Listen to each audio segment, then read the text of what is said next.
जय हिंद साथियों, स्वागत है आपके अपने परिवार गांव की पाठशाला में। आज के इस वीडियो के माध्यम से हम लोग डिस्कशन करने वाले हैं ज्योग्राफी के। बात करें तो एनसीईआरटी आधारित प्रीवियस ईयर क्वेश्चन की श्रृंखला का, यानी जो 500 क्वेश्चन श्रृंखला की हमने शुरुआत की है, उस श्रृंखला के कुछ क्वेश्चन के बारे में। इससे पहले अगर बात करें तो हमने लगभग 77 क्वेश्चन का काफ़ी डिटेल में डिस्कशन कर लिया है। यदि आपने अपने पिछले वीडियो हमारे नहीं देखे हैं तो आप उनको भी देख सकते हैं। आज के इस वीडियो के माध्यम से हम लोग डिस्कशन करने वाले हैं क्वेश्चन नंबर 78 के आगे। तो आपसे क्वेश्चन पूछ रहा है, निम्नलिखित नगरों में अलकनंदा एवं भागीरथी नदी कहाँ मिलकर के गंगा नदी बनाती है। तो आपसे पूछ रहा है, ये जो नगर दिए हैं तो इन नगरों में से कहाँ गंगा और अलकनंदा और भागीरथी नदी मिलकर के गंगा बनाती है। तो आप बताइएगा कि देवप्रयाग में मिलकर बनाती हैं। वहीं अब चूँकि गंगा या बात करें नदियों से संबंधित आया है, तो आपसे जो क्वेश्चन देखने को मिलते हैं नदियों से पूछता है कि इस नदी या कहे सिंधु नदी की उत्पत्ति स्थान कौन सा है, ब्रह्मपुत्र नदी की उत्पत्ति स्थान कौन सा है, इनकी सहायक नदियाँ कौन कौन सी है। तो कुछ ऐसे क्वेश्चन जो कि आपको एग्जामों में देखने को मिलते हैं। तो अब हम लोग 1 बाय 1 करके एक एक करके सारी नदियों की उत्पत्ति स्थान, सहायक नदियाँ, साथ ही साथ उनसे संबंधित जितने भी महत्वपूर्ण फैक्ट्स हैं उनको डिस्कशन कर लेते हैं। तो शुरुआत करते हैं सबसे पहले सिंधु नदी से। तो बात करें अगर सिंधु नदी की उत्पत्ति स्थान के बारे में, तो सिंधु नदी का सबसे पहले तो आप कौन और इनको किस किस नाम से जाना जाता है। तो इसको एक जो नाम की बात करें तो शेरमुख बात करें, साथ ही साथ सिंघी खमान इन नामों से जाना जाता है। अगर इसकी उत्पत्ति स्थान की बात करें तो बोकचू हिमानी, जो कि कहाँ पड़ती है तो आपको देखने को मिले तिब्बत में पड़ती है। बोकचू हिमानी से जो कि किसकी उत्पत्ति हुई है, तो आप बताएंगे कि सिंधु नदी की उत्पत्ति कहाँ से हुई है, तो बोकचू हिमानी से हुई है। यानी आपसे पूछता है कि सिंधु नदी की उत्पत्ति कहाँ से हुई है, तो बोकचू हिमानी। इस चीज़ को आप एक जगह नोट कर लीजिएगा। जितना हम लिखते जा रहे हैं आप कोशिश कीजिएगा कि एक जगह नोट कर लीजिए, आपके पास एक बेहतरीन नोट्स हो जाएगी। साथ ही साथ जब भी आप एग्ज़ाम में बैठेंगे तो आपको रिवीजन के लिए कम टाइम में सारी चीज़ें एक ही जगह मिल जाएंगी। अब बात करते हैं ब्रह्मपुत्र नदी।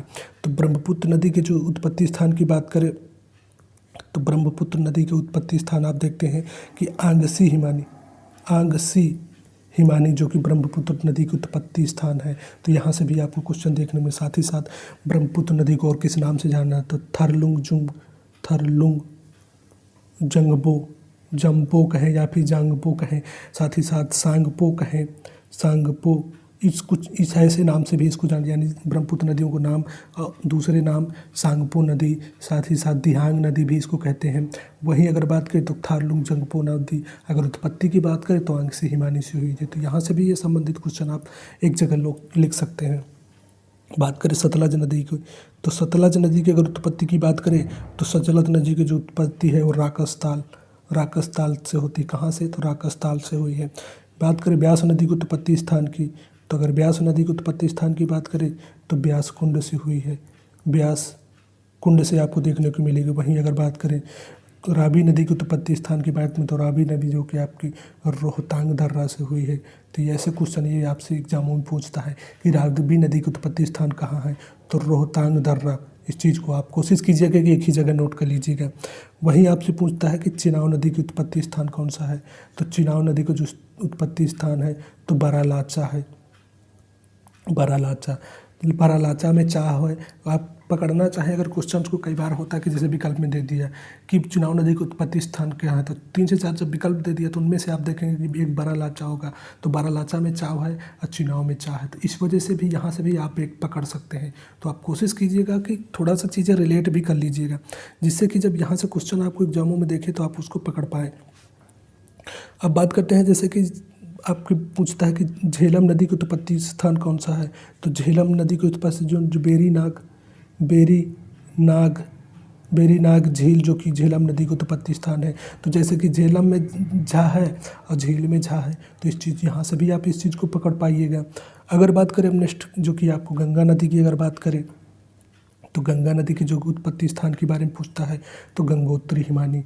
गंगोत्री कौन सी, तो गंगोत्री हिमानी आपको देखने को मिलेगी। यमुना की अगर पूछे तो यमुनोत्री हिमानी, ये आपको क्वेश्चन यहाँ से देखने को मिलता है। तो यमुनोत्री हिमानी आपको देखने को मिलेगा जो कि यमुना नदी उत्पत्ति स्थान है। अगर वहीं बात करें हम लोग कुछ अब प्रायद्वीप भारत की नदियों के बारे में, क्योंकि अगर जितने भी हैं ये तो सारी हिमालयी नदी थी, यानी नदियों को अगर बांट के दो भागों में डिस्कशन करें तो एक हिमालयी नदी आती है, एक प्रायद्वीप भारत की नदी आती है। तो जितनी हिमालयी नदी हैं उनको हमने डिस्कस किया। प्रायद्वीप भारत की नदियों की बात करें तो जैसे आपको देखने को मिलेगा, अगर बात करें तो गोदावरी नदी पूछता है, गोदावरी नदी की उत्पत्ति स्थान कहाँ से होती है? तो गोदावरी नदी की तो त्र्यंबकम पहाड़ी से होती है। कहाँ से होती है? त्र्यंबकम पहाड़ी से, यानी उसकी उत्पत्ति होती है। अगर बात करें वहीं कृष्णा नदी की उत्पत्ति किस स्थान से होती है? तो आपको देखने पड़ेगा महाबलेश्वर पहाड़ी से होता है। वहीं बात करें सह्याद्री का, तो दक्षिणी भाग, यानी जब 16 डिग्री अक्षांश रेखा सह्याद्री को दो भागों में बांटती है, जैसा कि हमने कल के वीडियो के माध्यम से जितने भी पहाड़ी थी, जितनी भी जनजातियों को डिस्कशन किया, तो हमने आपको पढ़ाया था कि जो पश्चिमी घाट कहें या सह्याद्री को दो भागों में बांटता था, यानी 16 डिग्री अक्षांश रेखा, जो उत्तरी अक्षांश रेखा जो सह्याद्री को दो भागों में बांटती है। ऊपरी भाग जो कि आपको नॉर्थ सह्याद्री कहलाता था, यानी उत्तरी सह्याद्री, साथ ही साथ दक्षिणी भाग जो कि आपकी साउथ सह्याद्री सह्याद्री कहलाता था।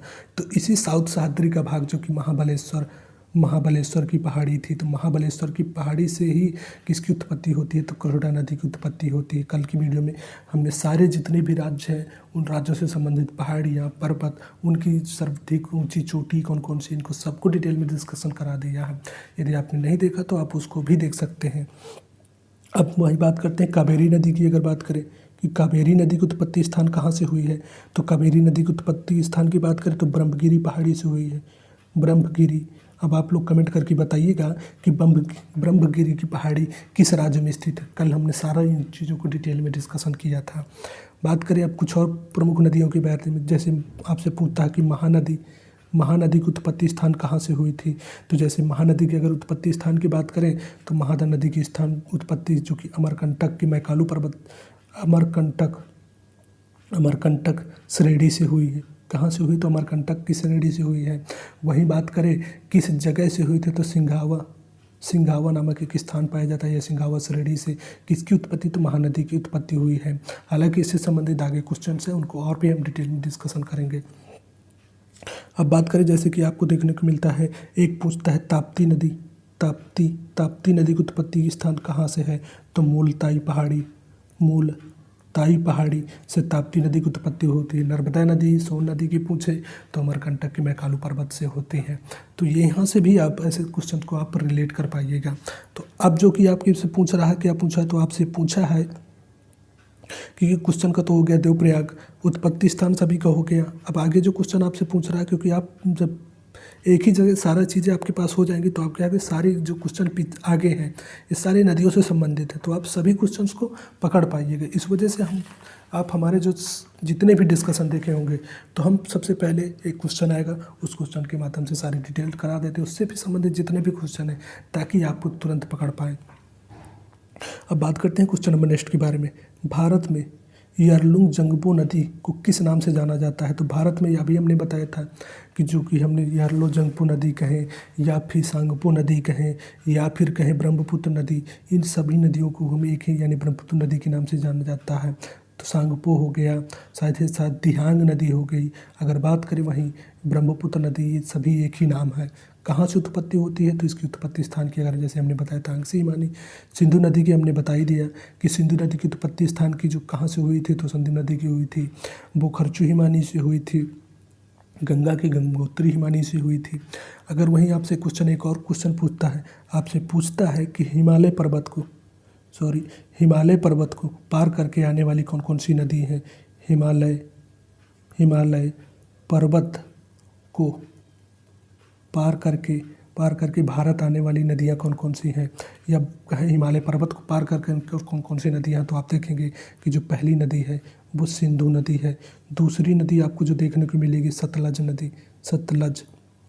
सतलज नदी कहाँ से? राकस्थाल से, बोखर्चू हिमानी से। वहीं तीसरी जो नदी देखने को मिलेगी ब्रह्मपुत्र नदी आपको देखने को मिलेगी। ये तीन ही जो नदियां हैं जो कि हिमालय पर्वत को काट करके भारत में प्रवेश करती हैं। कौन कौन सी? सिंधु, बोखर्चू हिमानी से, सतलज नदी राकस्थाल पर्वत से। वहीं बात करें तो राकस्थाल पर्वत से, अगर बात करें ब्रह्मपुत्र की तो बात करें तो अंगसी, हिमानी, ये 3 नदियाँ हैं जो कि हिमालय पर्वत पार करके या हिमालय पर्वत क्रॉस करके कि भारत में प्रवेश करती हैं। अब बात करते हैं हम लोग क्वेश्चन नंबर नेक्स्ट के बारे में कि जैसे आपसे पूछ रहा है तेल नदी, यानी आपसे क्वेश्चन पूछ रहा है तेल नदी निम्नलिखित नदियों में से किसकी सहायक नदी है।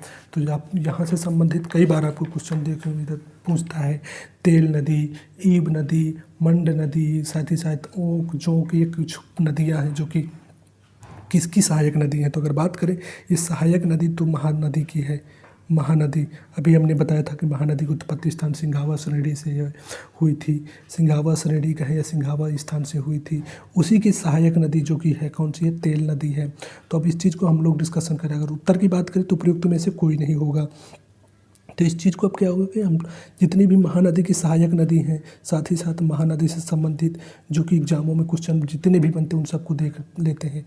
तो अगर बात करें कि इसकी उत्पत्ति स्थान के बारे में, तो अभी हमने बताया था कि सिंघावा श्रेणी से हुई थी। कहाँ से, तो सिंघावा श्रेणी से इसकी उत्पत्ति हुई है। अगर बात करें किस जिले में पाई जाती है, तो छत्तीसगढ़ के रायपुर जिले में पाई जाती है, रायपुर जिले से। वहीं अब आपके दिमाग में तुरंत क्लिक करना चाहिए कि जैसे आ गया रायपुर जिला, तो आपने देखा था जब हम एंशिएंट संस्कृति या प्राचीन भारत पढ़ा रहे थे तो वहाँ पर रायसेन एक जिला आया था जहाँ से भीमबेटका की गुफाएं प्राप्त हुई थी। यानी भीमबेटका की जो गुफाएं रायसेन जिले से प्राप्त हुई थी। हालांकि वो एमपी में था रायसेन जिला। वहीं आपको जो स्थान था भीमबेटका की गुफाएं अब्दुल्लागंज से मिली थी।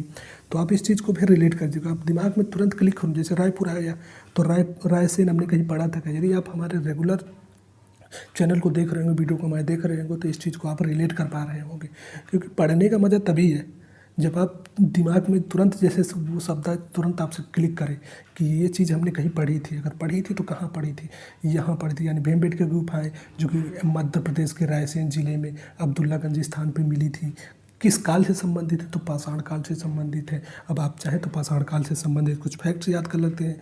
तो जैसे पाषाण काल को हमने 4 भागों में बांट करके दिया था, पूरा पाषाण, मध्य पाषाण, नवपाषाण, ताम्र पाषाण, ऐसे बांट के अध्ययन किया था। कुछ अगर फैक्ट्स की बात करें तो जैसे पाषाण काल में हमने देखा था, पूरा पाषाण काल में जो मानव होता था, आदि मानव होता था, खाना बदोश होता था, साथ ही साथ आग की खोज जो कि पूरा पाषाण काल की एक प्रमुख खोज थी।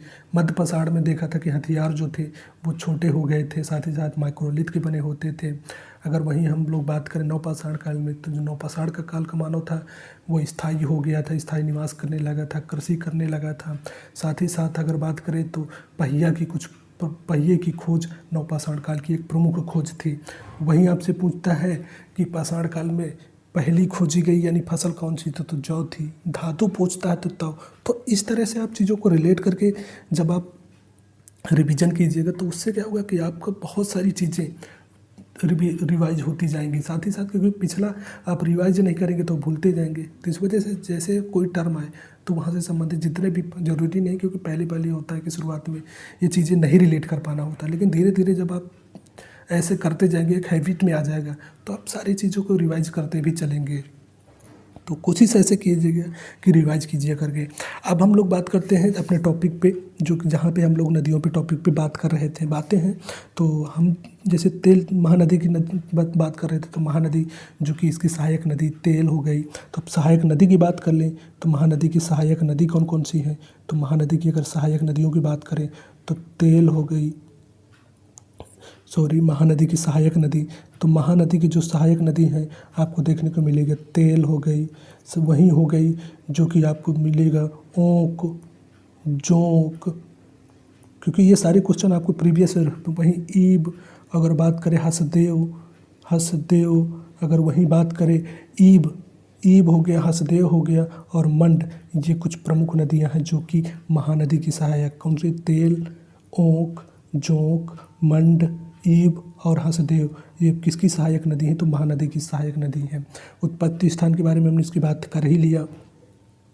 वहीं आपसे पूछता है महानदी से संबंधित और कुछ प्रमुख फैक्ट, जैसे कि आपसे पूछता है कि हीराकुंड बांध, यानी हीराकुंड बांध, क्योंकि पढ़ने का मज़ा तभी है जब आप चीज़ों को जैसे जैसे फैक्ट्स आते जाए तो आपको रिलेट होता जाए, तुरंत रिलेट हो कि जैसे महानदी आ गई तो हीराकुंड बांध किस नदी पर है, तो हीराकुंड बांध अगर बात करें तो महानदी में है। किस राज्य में स्थित है, तो अगर बात करें तो उड़ीसा राज्य में स्थित है।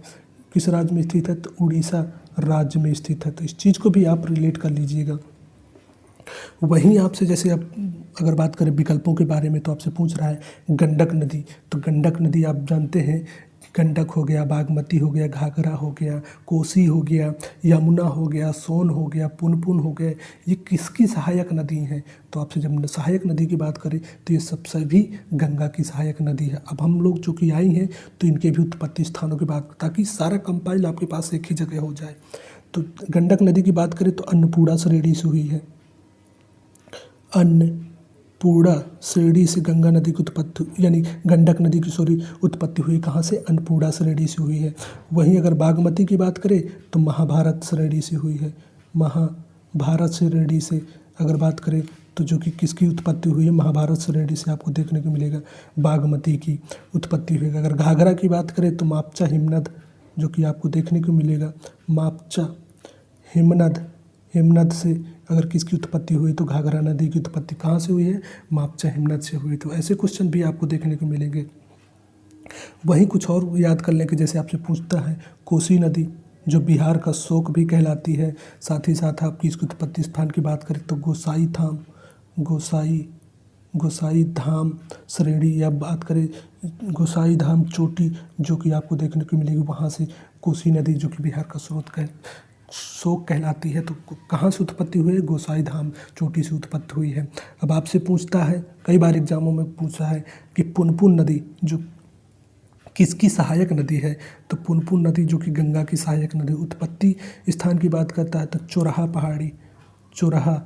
पहाड़ी बिहार रिलेटेड जितने भी एग्जाम है वहाँ यहाँ से संबंधित आपको बार बार एग्जाम में क्वेश्चन देगा। TRE 2 में यहाँ से क्वेश्चन था, बिहार SI में यहाँ से क्वेश्चन आपको देखने को मिलेगा। साथ ही साथ जो BPSC का मेन एग्जाम होता है वहाँ पर भी यहाँ से संबंधित आपको क्वेश्चन देखने को मिलते हैं। फिर आपसे पूछता है क्यूल नदी, यानी क्यूल नदी की किसकी सहायक नदी है? तो क्यूल नदी भी जो कि गंगा की सहायक नदी है। उत्पत्ति स्थान की बात करें तो पारसनाथ की पहाड़ी से हुई थी। कहाँ से हुई थी? पारसनाथ की पहाड़ी से हुई थी। अब आपके दिमाग में तुरंत क्लिक करना चाहिए जैसे ही पारसनाथ की पहाड़ी है, था कि जब हम जैन धर्म पढ़ा रहे थे तो आपने देखा था कि जो जैन धर्म के 23वें तीर्थंकर थे, कौन था? पार्श्वनाथ। तो जो पार्श्वनाथ 23वें तीर्थंकर थे उन्हें जो कि ज्ञान की प्राप्ति हुई थी। अगर बात करें पार्श्वनाथ की पहाड़ी या समेत शिखर पर हुई थी, तो जिसकी वजह से उनको वहाँ ज्ञान प्राप्त हुई थी, तो इस वजह से इसका नाम क्या हो गया था? पार्श्वनाथ की पहाड़ी हो गई थी। तो ऐसे चीज़ें जब भी कोई टर्म है तो आप कोशिश कीजिए करिए कि उनसे रिलेट करके उनके फैक्ट याद कर लीजिएगा। तब आपकी यहाँ नैतिक जिम्मेदारी बनती है कि आप चाहें तो जैन धर्म से संबंधित सारे महत्वपूर्ण फैक्ट्स जो कि एग्जामों में पूछे जाते हैं उनको आप रिलेट करके रिवाइज कर सकते हैं, जो कि अगर हम करेंगे तो फिर बहुत बड़ा डिस्कशन हो जाएगा।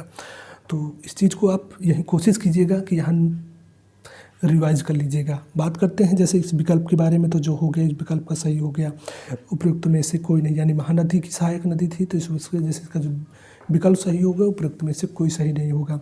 सारे फैक्ट लगभग हमने नदियों से संबंधित जितने उत्पत्ति स्थान पूछता है हमने डिस्कशन कर दिए हैं। अब बात करते हैं नेक्स्ट क्वेश्चन के बारे में। निम्नलिखित में से कौन सी नदियाँ बंगाल की खाड़ी में गिरता है? तो आपसे पूछ रहा है कि बंगाल की खाड़ी में गिरने वाली कौन कौन सी नदियाँ हैं। तो गंगा नदी बंगाल की खाड़ी में गिरता है, ब्रह्मपुत्र नदी जो कि बंगाल की खाड़ी में गिरता है, गोदावरी की बात करें ये भी बंगाल की खाड़ी में गिरती है, महानदी की बात करें इनके सभी के हमने उत्पत्ति स्थान की बात कर ली है। अब इनकी गिरने के स्थान के पूछ रहा है तो ये भी सारी नदियाँ, यानी विकल्प ए की और विकल्प बी की सारी नदियाँ जो कि कहाँ गिरती हैं तो बंगाल की खाड़ी में गिरती हैं। वहीं बात करें जो कि आपको देखने को मिल रही है विकल्प श्री, लूनी, नर्मदा, ताप्ती, ये कहाँ गिरती है? तो ये सारी नदी अरब सागर में गिरती हैं। तो आप इस चीज़ को भी रिलेट करिए। तो इसका जो सही उत्तर हो जाएगा विकल्प नंबर डी इस प्रश्न का सही उत्तर हो जाएगा, यानी ए और बी दोनों है तो एक से अधिक इसका सही उत्तर हो जाएगा। लूनी नदी जो कि अरावली श्रेणी से उत्पत्ति होती है, नर्मदा नदी अमरकंटक से, ताप्ती मुल्ताई पहाड़ी से। तो इस चीज़ को भी हमने रिलेट करके आपको पढ़ा दिया।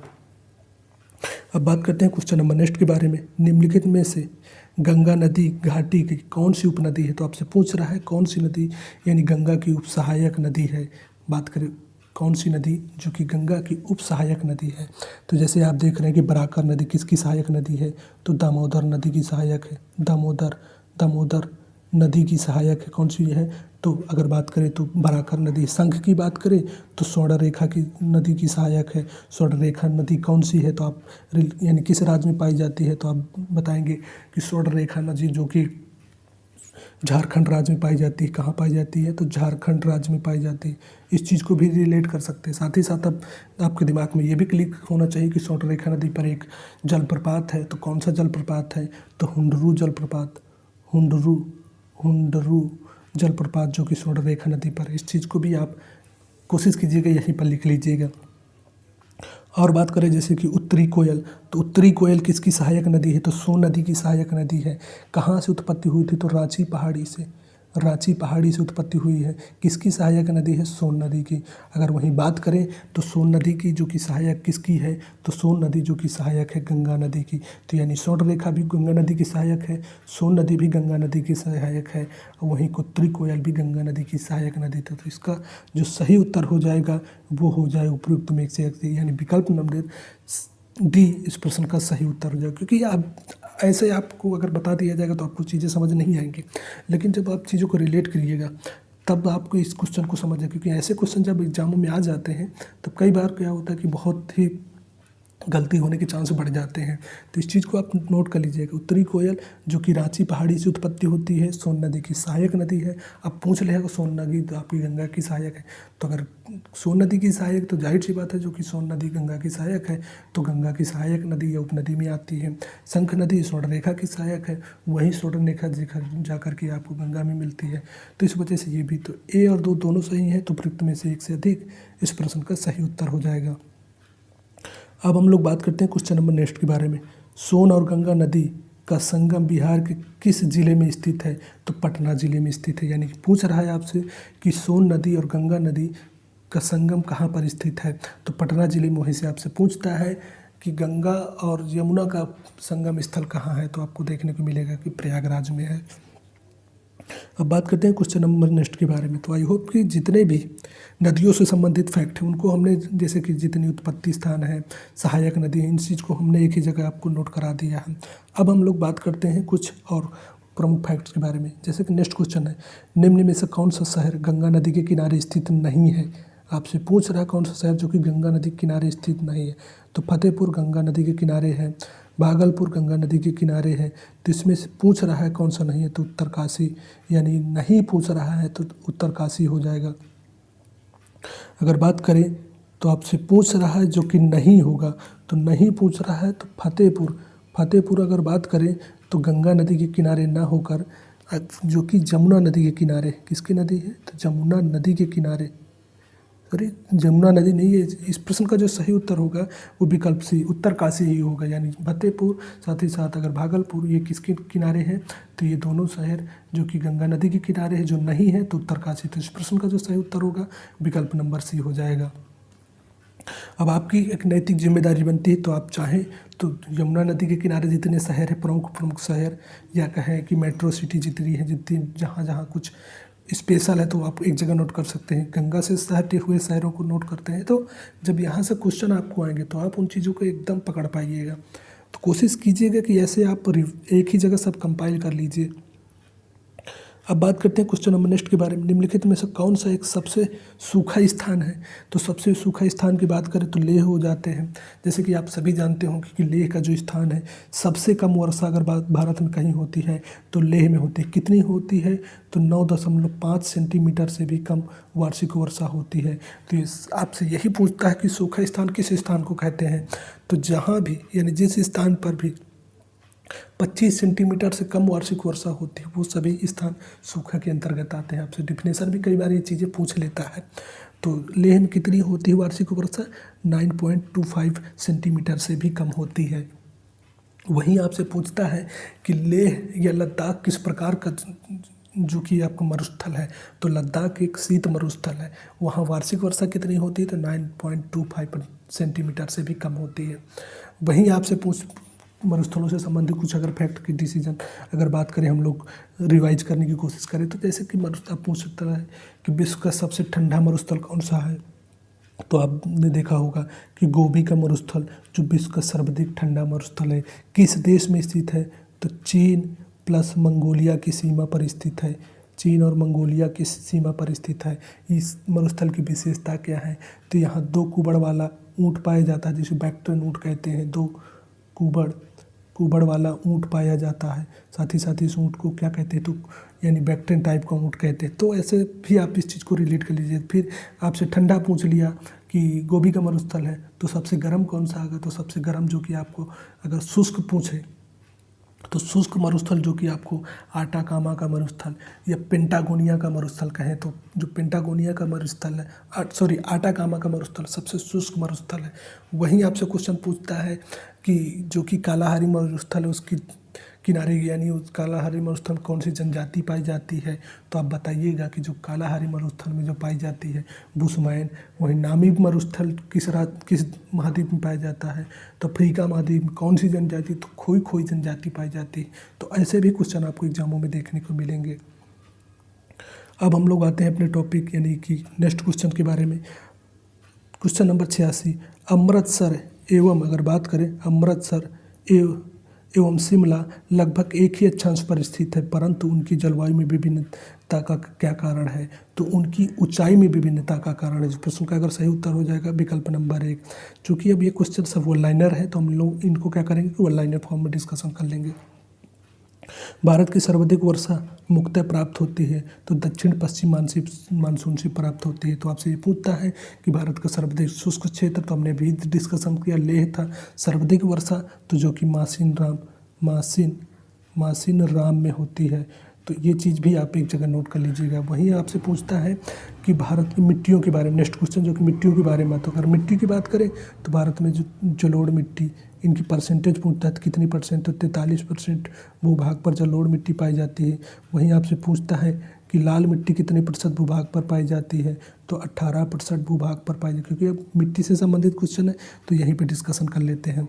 अगर काली की बात करें तो काली मिट्टी जो कि भारत की कितने परसेंट? 13% भूभाग में पाई जाती है। वहीं अगर बात करें आपसे ये क्वेश्चन पूछता है कि मिट्टियों के कितने भारत की मिट्टियों को कितने भागों में बांट करके अध्ययन किया जाता है? तो ICR जो बांटता है यानी ICR जो मिट्टियों का वर्गीकरण करता है वो 8 भाग में करता है। वहीं USA की रॉयल सोसाइटी जो करती है वो 4 भागों में बांट करके अध्ययन करती है। तो चूँकि जो कुछ प्रमुख जलोढ़ मिट्टी 43%, काली मिट्टी जो कि आपको देखने को मिलेगी 13% भूभाग पर, लाल की बात करें तो 18% भूभाग पर, साथ ही साथ लैटराइट मिट्टी जो कि आपको केरल और तमिलनाडु साथ ही जहाँ भी अधिक वार्षिक वर्षा होती है तो वहाँ भी यानी 200 सेंटीमीटर से अधिक वार्षिक वर्षा तो वहाँ पर लैटराइट मिट्टी पाई जाती है। तो ऐसे भी फैक्ट्स आपको एग्जामों में देखने को, हालांकि हमने पिछले वीडियो के माध्यम से जितना डिटेल में डिस्कशन इन सब चीज़ों का किया कि आप अगर रेगुलर हमारे वीडियो देख रहे होंगे तो आप सभी चीज़ों को रिलेट कर पा रहे होंगे।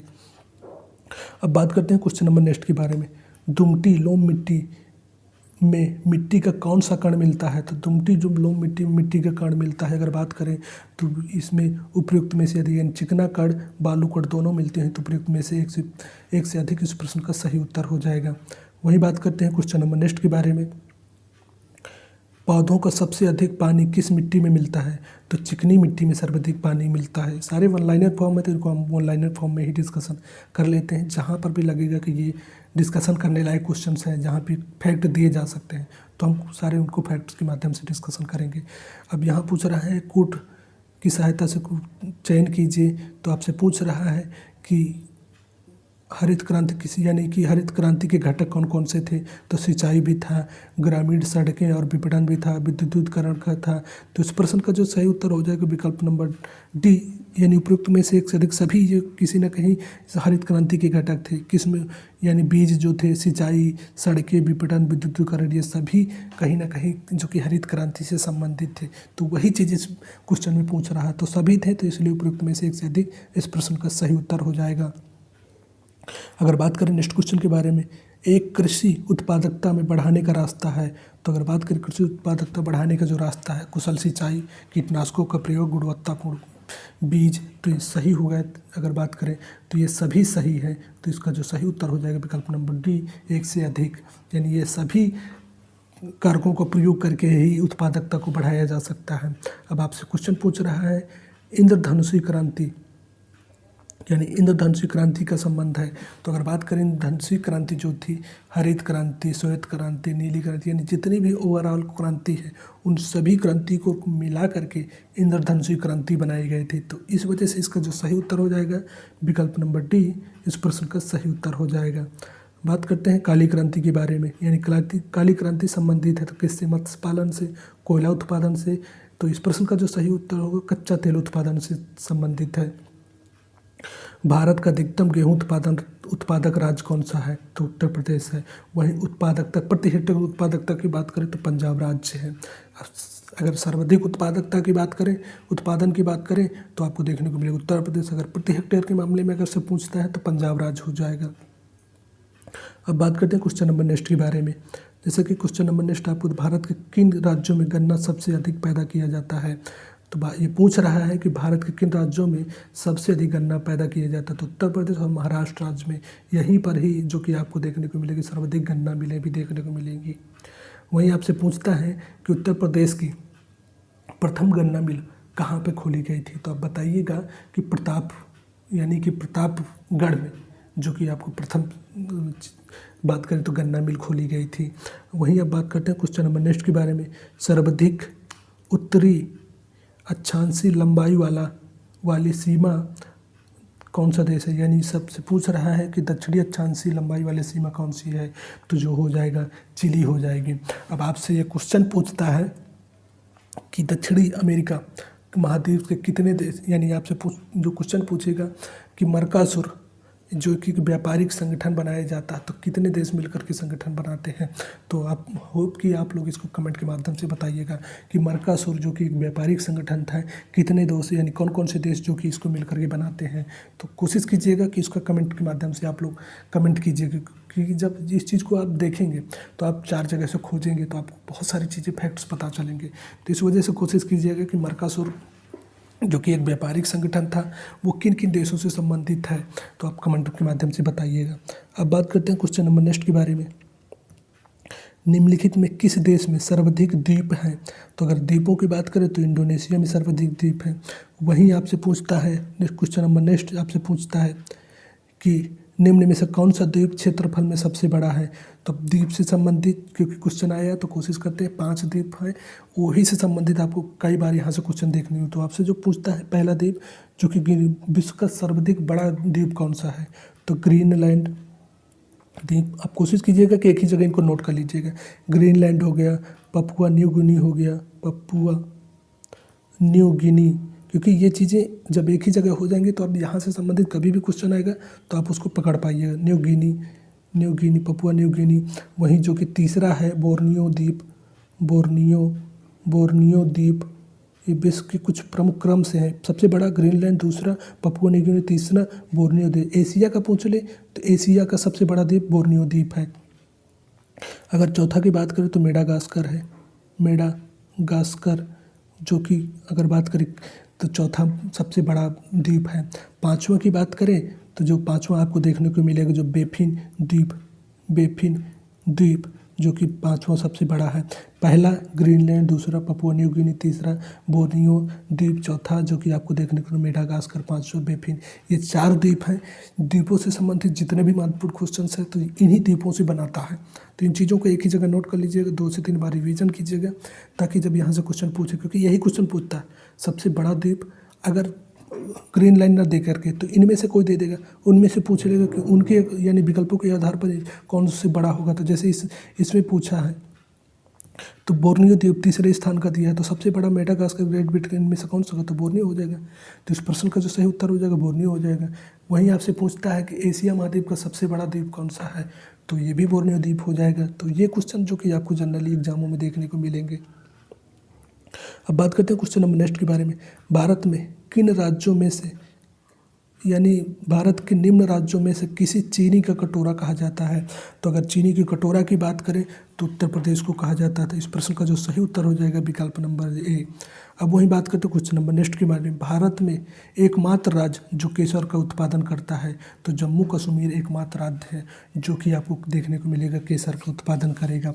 अब वहीं आप जैसे कल की वीडियो के माध्यम से हमने आपको पढ़ाया था कि असम राज्य में कौन कौन सी जनजातियाँ पाई जाती हैं, तो हमने कल की वीडियो के माध्यम से आपको पढ़ा दिया था।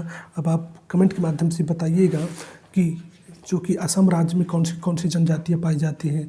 तो अगर बात करें हम, हालांकि फिर से आज लिखा दे रहे हैं आपको दियारा, और बात करें तो लुसाई, साथ ही साथ अगर बात करें तो वहीं अबोर।